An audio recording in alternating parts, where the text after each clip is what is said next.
Pessoal, boa noite a todos. Sejam todos muito bem-vindos aqui à nossa casa, né? Que a paz de Deus e Jesus esteja com todos nós. Mas antes de nós iniciarmos, né, a exposição da noite, vamos fazer a nossa prece, né? Então convido a todos para nós fecharmos os nossos olhos. Vamos assim nos ligando com o plano espiritual, agradecendo a Deus, nosso Pai, Jesus, o nosso Mestre, por essa oportunidade que nós estamos tendo aqui nessa noite, por termos vindo a esta casa buscar um pouco mais de conhecimentos dessa doutrina que nos esclarece, nos fortalece cada vez mais, e que estes ensinamentos possam nos ajudar na nossa caminhada evolutiva, nos dando força e coragem para vencermos as dificuldades do nosso dia a dia. Mestre Jesus, pedimos assim o vosso amparo, a vossa proteção, a vossa luz, que os mentores aqui da nossa casa possam estar aqui em nosso auxílio, nos intuindo para que possamos assim dar o direcionamento desta exposição com bastante clareza, bastante amor, com bastante carinho. Mestre Jesus, pedimos assim a vossa permissão para darmos início a mais essa atividade. Se conosco, que assim seja. Quero cumprimentar também os nossos irmãos que estão nos assistindo à distância, através aí do Facebook, do Pátria, do Evangelho, compartilhado com a comunitária Vida Nova. Sejam todos muito bem-vindos. Bem, gente, o nosso tema de hoje está lá no Evangelho segundo o Espiritismo, no capítulo 7. Bem-aventurados os pobres de espírito. E lá nós vamos falar sobre aquele que se eleva será rebaixado. É um tema bastante sucinto, bastante elucidativo para a nossa caminhada, para a nossa jornada. Então, lá no Evangelho de Mateus, no capítulo 18, os versículos de 1 a 5, os discípulos fazem uma pergunta para Jesus. O que eles perguntam a Jesus? Quem é o maior no reino dos céus? Então, os discípulos perguntaram para Jesus, quem vai ser o maior lá no reino dos céus? E Jesus prontamente respondeu para eles, digo-vos que se não tornardes quais crianças, se nós nos transformarmos como uma criança, não entrareis no reino dos céus. E Jesus continua. O maior no reino dos céus é quem se torna humilde como uma criança. Olha bem o ensinamento de Jesus. Aquele que nos tornar humilde como uma criança, né, não entrará nos reinos dos céus. Então Jesus nos ensinou que para entrar no reino de Deus, no reino divino, né, é preciso ter a humildade que possui, e quem a possui é considerado o maior. Então, Jesus nos ensinou que para nós entrarmos então no reino, é preciso termos essa humildade, a simplicidade de uma criança, né? E assim nós seremos considerados o maior lá no mundo espiritual. Então vamos ver o que é que Jesus nos está nos ensinando a respeito da humildade. Ele falou que precisa ser humilde como uma criança, né? Jesus responde à pergunta dos discípulos sobre quem é o maior no reino dos céus, ao chamar uma criança e colocá-la no meio deles. Então, veja a importância da humildade. Então, Jesus toma a criança, traz ali no meio deles, né? E falou que quem será o maior é como se transformar nessa criança. Então, a criança como exemplo que Jesus pegou. Ele então explica que quem se humilhar e se tornar pequeno como essa criança, será o maior. O valor, então, de nós acolhermos os pequenos, as crianças, né? Jesus também ressalta que quem acolhe uma criança em seu nome, na verdade, está recebendo a Ele. Quando nós estamos, né, acolhendo uma criança, nós estamos, né, acolhendo a Jesus, colocando Jesus dentro de nós. Então Jesus usou esse recurso didático que é utilizado por Jesus, uma criança. Por que a criança? Porque a criança simboliza a simplicidade e a pureza de coração, a humildade, né? Você olha uma criança, você vê, né, aquele angelical, parece um anjinho, né? Olhando para elas assim. Então, simboliza essa simplicidade e essa pureza de coração. A criança não cultiva pretensões de superioridade ou de infalibilidade. Nós não vemos, né, uma criança ela cultivando esses sentimentos, né, que não é infalível e que é superior a todos. Nós não vemos uma criança. Com essas características, alcançaremos, então, o reino dos céus. Vamos ver um pouquinho mais. Então, Jesus Cristo utilizou a criança como modelo ideal de quem deseja entrar no reino dos céus. Não por uma questão de maturidade, né? Não porque a criança seja imatura ainda, né? Mas pela sua simplicidade, pela sua humildade e dependência total que elas demonstram. As crianças não demonstram uma total dependência da gente? Né? Nós somos seus tutores, somos seus pais, tios, avós, né? Elas se entregam para a gente. A sua simplicidade, a sua pureza de coração, né? Ela tem essa dependência de nós.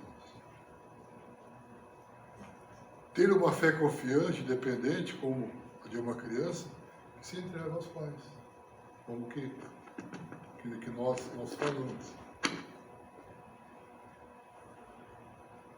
Então, gente, ser como criança significa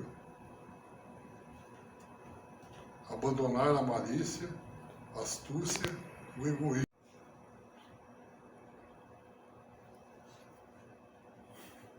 Então, gente, ser como uma criança... Ainda não deu ainda?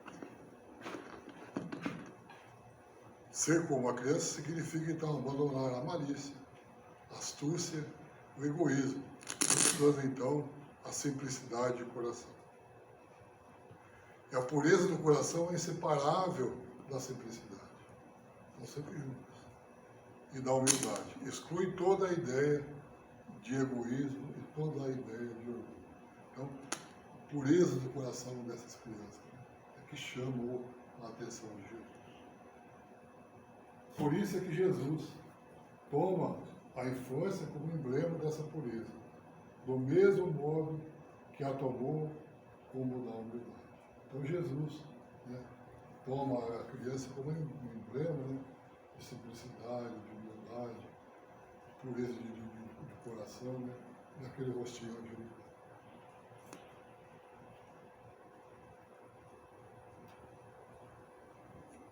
Lembra quando nós falamos lá que da criança que tinha pretensão de superioridade ou infalibilidade?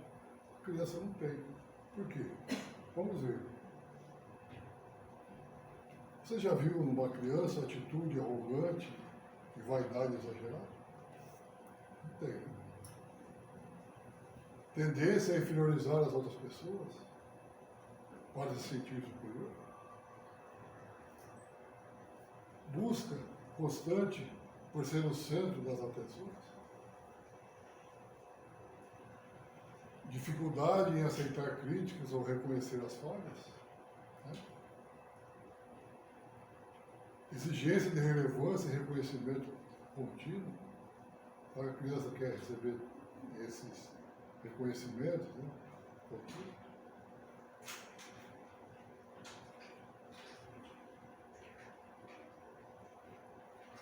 E nós? E nós, prezados companheiros? Será que nós somos humildes, simples, puros de coração, infalíveis, a tal ponto de nós sermos, como disse Jesus, essa criança que para que nós possamos entrar no reino dos céus? Será que nós temos todas essas virtudes para que nós podemos entrar no reino dos céus? A resposta fica a cada um, né? Se fazer uma introspecção e pensar. Somos humildes? Somos simples? Temos a pureza de coração, né? É bastante difícil, né? Pois nosso dia a dia nos coloca em situações difíceis, em situações constrangedoras, né? Aonde, se pararmos para raciocinar, cometemos erros.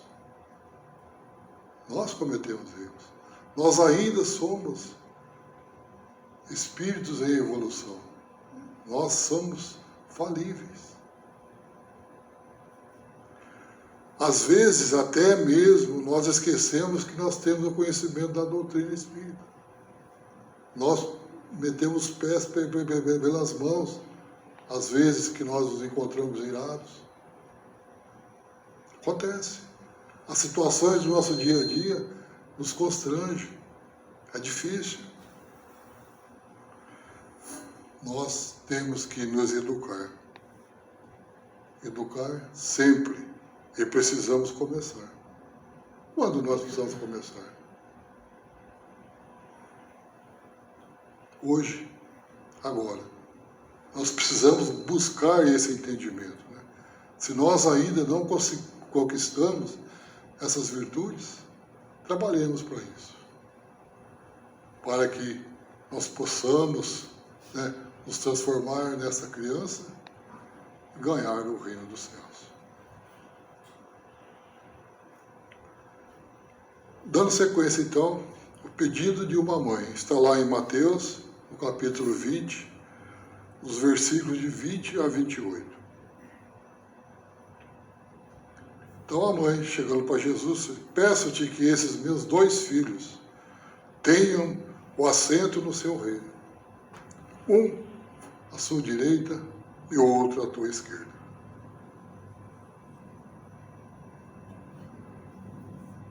Continuando então no pedido da mãe. A mãe que fez esse pedido é a esposa de Zebedeu. Aproximou-se de Jesus com seus filhos, Tiago e João, e pediu-lhe que eles ocupassem lugares de honra no reino de Deus, um à direita e outro à esquerda.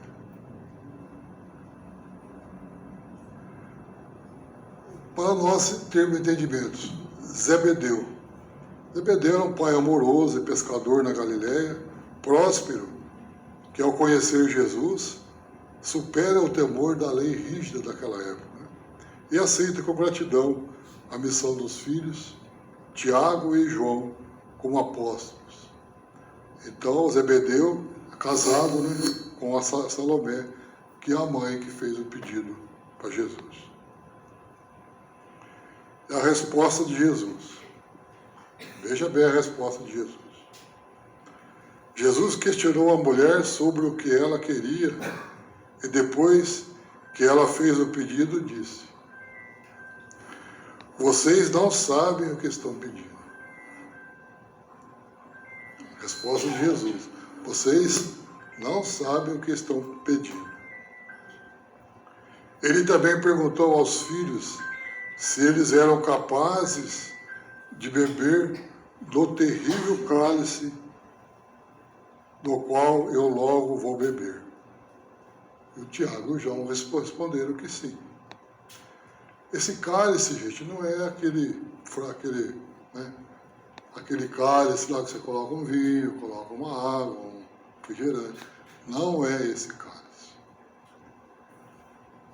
Esse cálice, então, refere-se ao profundo sofrimento, angústia e sacrifício que ele, Jesus, aceitou assumir ao cumprir a vontade do Pai, para a redenção da humanidade. Esse é o cálice.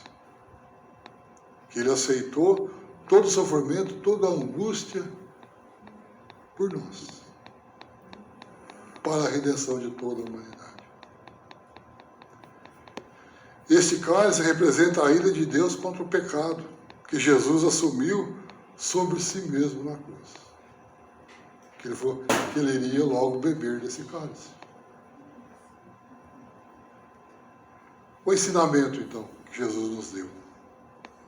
Jesus, então, usou essa situação para ensinar sobre a verdadeira liderança, explicando que no reino de Deus, quem quisesse ser importante deveria servir aos outros, deveria servir ao próximo,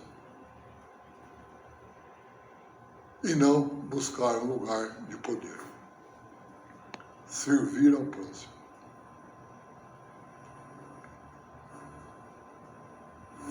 E continua a resposta de Jesus, ele foi falando lá para Salomé. Olha, não cabe a mim, vou-lo conceder. Não vou conceder esse lugar, porque não cabe a mim. Isso será para aquele a quem meu Pai o tenha preparado.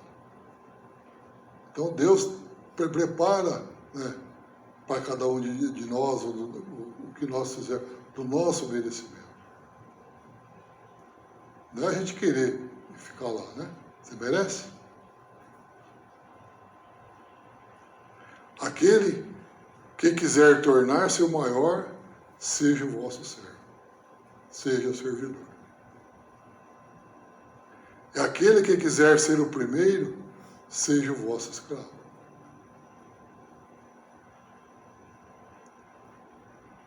Vamos então entender o que Jesus disse nessas palavras. Como ser o maior? Quem na terra se fizer pequeno, escravo, servo, será então o maior no reino espiritual.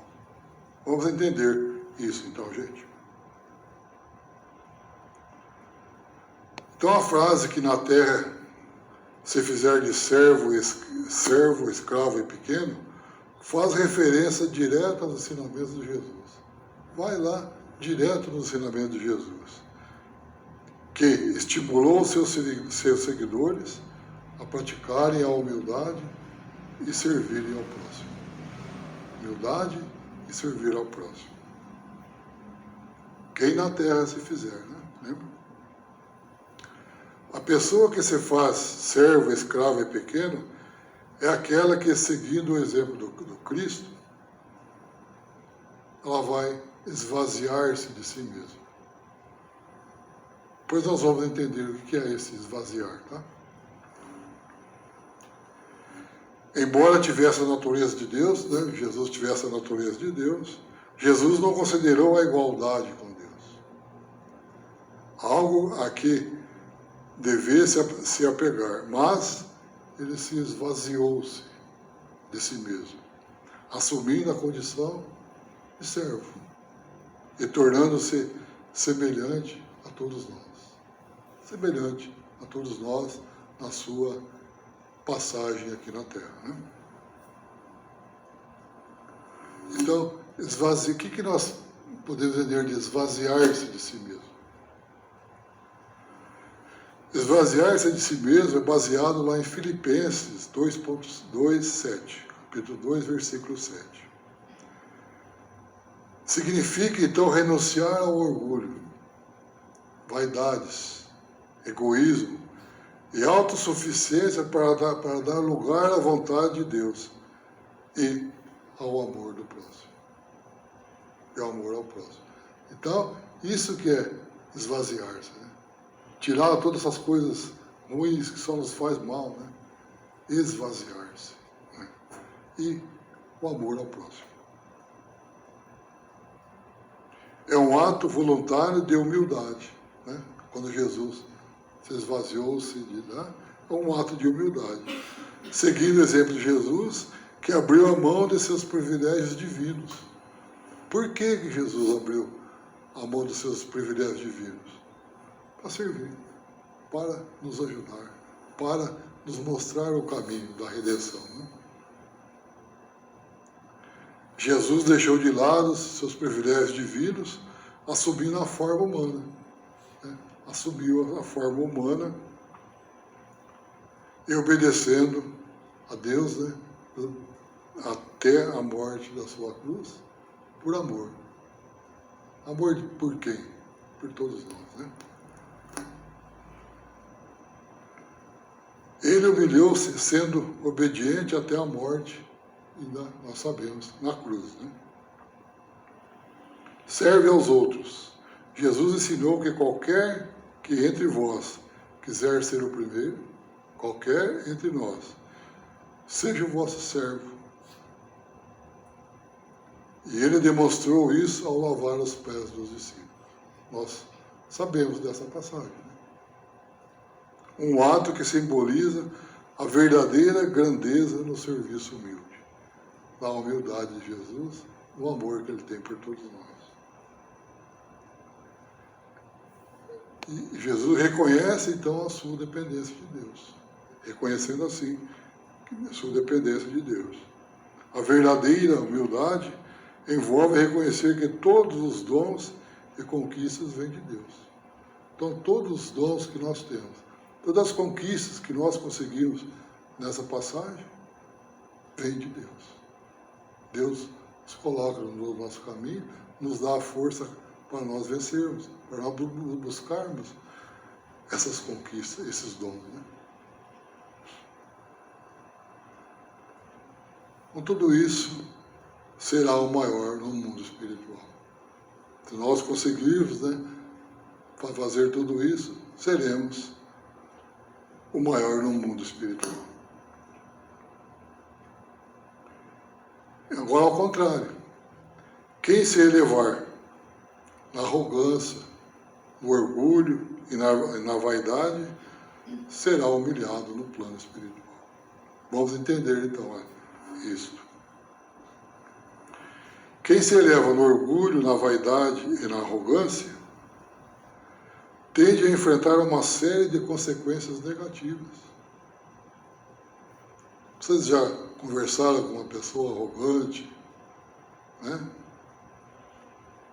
Aquela pessoa que é vaidosa, né? Então essas pessoas tendem a enfrentar uma série de consequências negativas. O que vai essas? Isolamento social, o prejuízo de relacionamentos, a perda de credibilidade e, frequentemente, sua autodestruição, a sua queda. Vamos ver cada um desses itens, então? Isolamento e dificuldade de se relacionar aqui. A pessoa arrogante, vaidosa, orgulhosa. Arrogância e vaidade criam barreiras da comunicação e na empatia.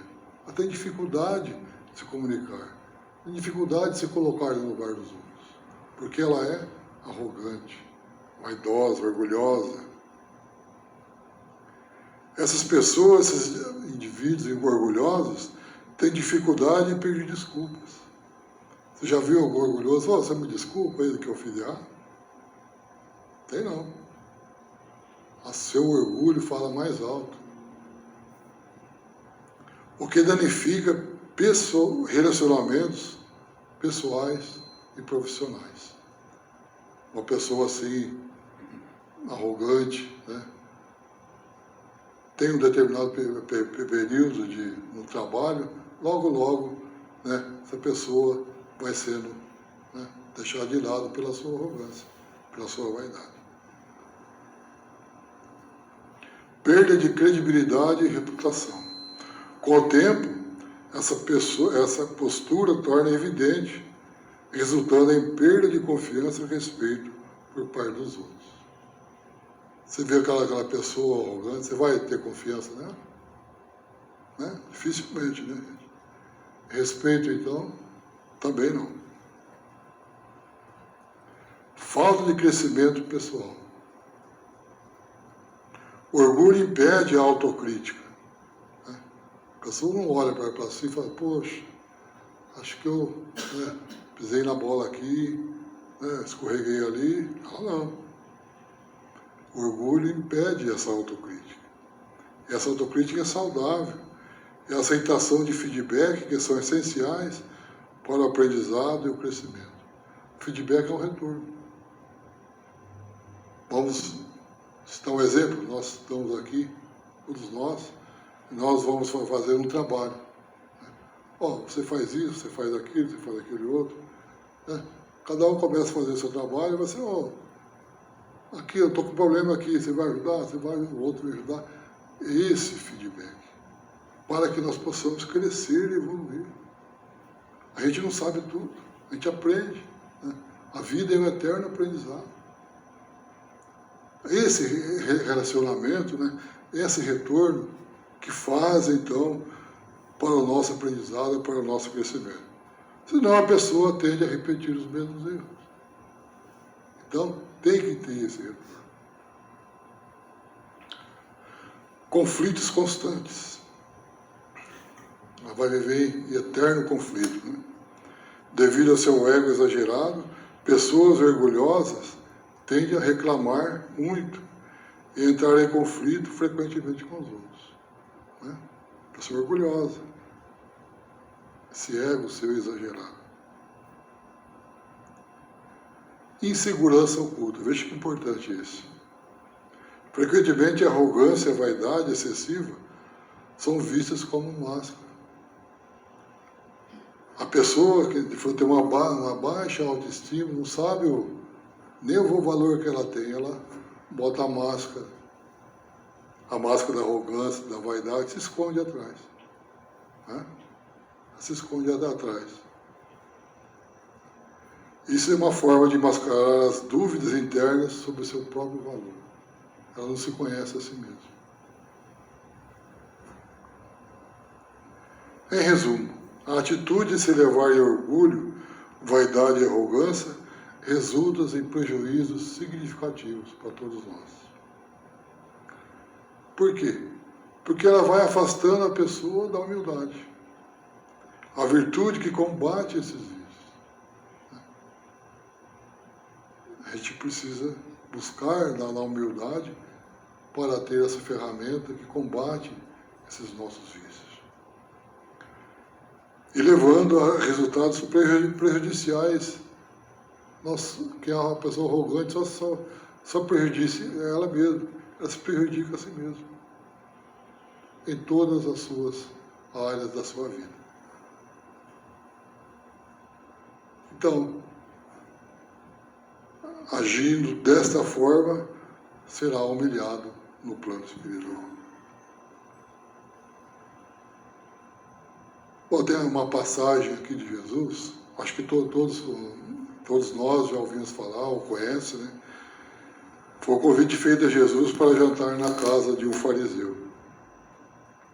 Notando que os convidados escolhiam sempre os primeiros lugares, né? E o mestre narra uma parábola desse convite. Então a parábola está lá em Lucas, no capítulo 14, no versículo 1 e no versículo 7 a 11. Quando fordes convidado para bodas, não tomeis o primeiro lugar. Quando nós formos convidados para alguma festa, não vamos se assentar no primeiro lugar, né? Para que não vos vejais constrangido a ocupar o último. E de colocar-vos no último lugar, porquanto todo aquele que se eleva será rebaixado, e todo aquele que se abaixa será elevado. Vamos então procurar entender um pouquinho dessa parábola de Jesus.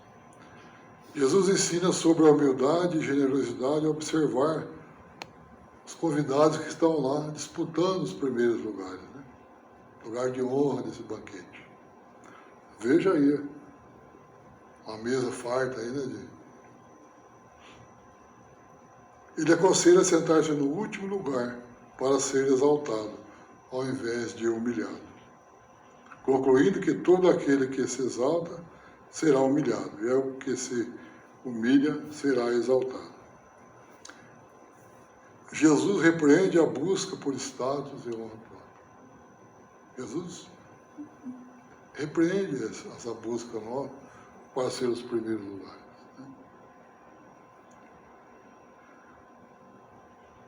Ele ensina que a verdadeira humildade é sentar-se no último lugar e esperar ser convidado a um lugar melhor pelo anfitrião, em vez de assumir um lugar de destaque e passar vergonha. Né? A pessoa, você está lá no primeiro lugar, e ficou, você não é aí não, né? Pode ir para lá.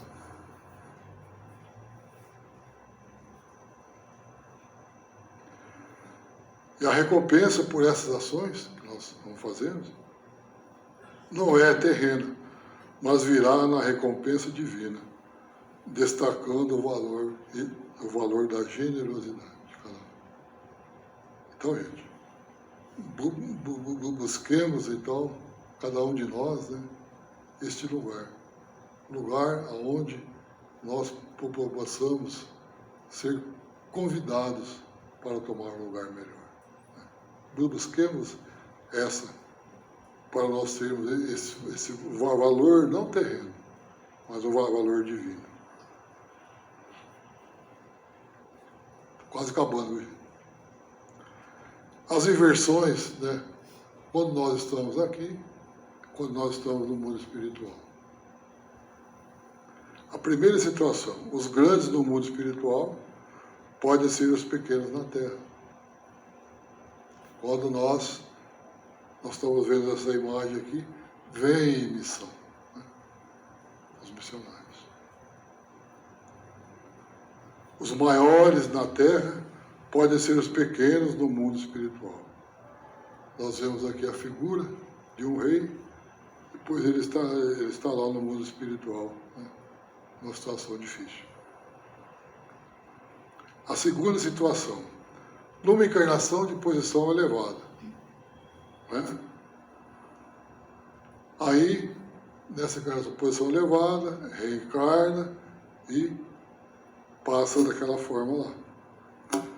São rebaixados até o último lugar na existência seguinte, os que se deixam dominar pelo orgulho e ambição. Então, nós vemos que esse nosso camarada aqui se deixou levar pelo orgulho e pela ambição. Noutra encarnação, as mais ínfimas, as mais reduzidas condições, como nós estamos vendo aqui. As inversões, terceira situação, numa encarnação de posição inferior, numa outra encarnação, numa posição mais elevada. Essas são as inversões de qual nós passamos, né? A aplicação. Então, não procureis na terra os primeiros lugares, como nós já falamos, nem vos coloquei acima dos outros. Nunca nos colocarmos acima de ninguém. Nós somos iguais. Né? Buscai o lugar mais humilde e mais modesto. Deus saberá dar-vos o mais elevado no céu, se o merecerdes. E aí?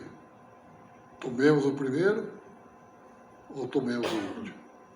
Então fica aí a reflexão para cada um. Né? O ensinamento moral trazido por Jesus, aprofundado pelo Espiritismo, pela doutrina espírita, encontramos a advertência de quem se exalta será humilhado. E quem se humilha será exaltado. À primeira vista, nós olhando assim de cara, parece ser uma punição automática. Né? Mas não é. Mas sob a luz espírita, revela-se um princípio de crescimento espiritual. É isso que nós viemos buscar aqui, o nosso crescimento espiritual. No plano espiritual, elevação não é aparência. Né? Não é aparência. Não é posição social. Ah, eu sou fulano e tal. Nem poder. É, antes de tudo, uma conquista íntima, conquista de cada um de nós, pelo nosso trabalho, pela nossa dedicação, né? Fruto do quê? Nós fazemos isso com amor. Fazemos isso com amor, com humildade e caridade. Quando alguém busca elevar-se, colocando-se acima dos outros, né? Pela vaidade, pela soberba, pelo orgulho, na verdade estão se afastando das leis divinas, porque se distancia do Espírito fraterno que rege o universo. Então, se nós buscarmos nos elevar acima dos outros, pela vaidade, pelo orgulho, nós estaremos, então, nos distanciando das leis de Deus. O rebaixamento não é castigo imposto por Deus. Deus não castiga ninguém, não premia ninguém. Nós nos castigamos, nós nos premiamos. Né? Mas uma consequência natural, né? Todas as nossas coisas que nós passamos aqui é consequência natural. A vida acaba por mostrar a cada um de nós que a grandeza ilusória não sustenta o coração. Nós vivemos sempre em ilusão, iludidos. Né? O orgulho cria expectativas irreais. Quando cai, revela o vazio interior. Aí a gente começa a se esconder atrás das máscaras. Esse processo, muitas vezes, do doloroso, nós sabemos que era, é, na verdade, uma oportunidade que nós temos aqui de nos reajustarmos, né? De reencontro com a simplicidade e com a verdade. A própria vida nos mostra isso. Né?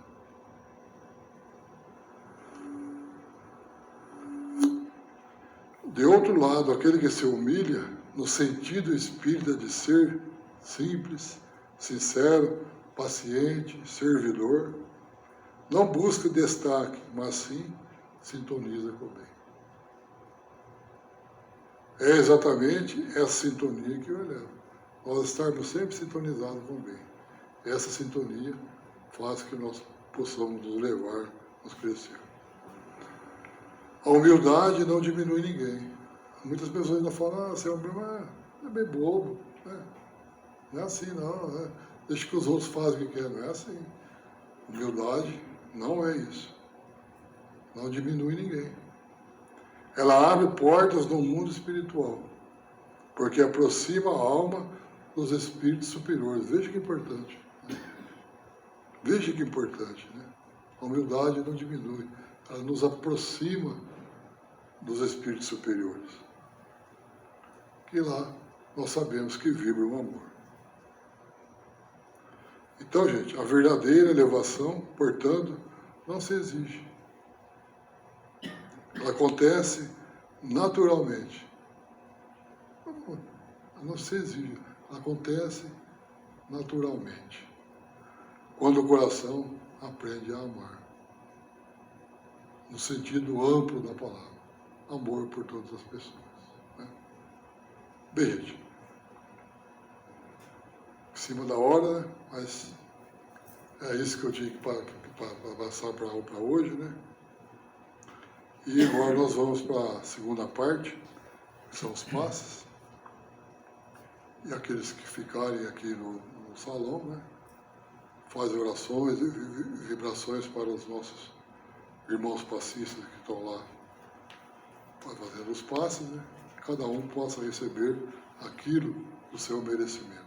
Ficamos em oração, ficamos em vibrações. Os médios passistas que estão falando para hoje, por favor.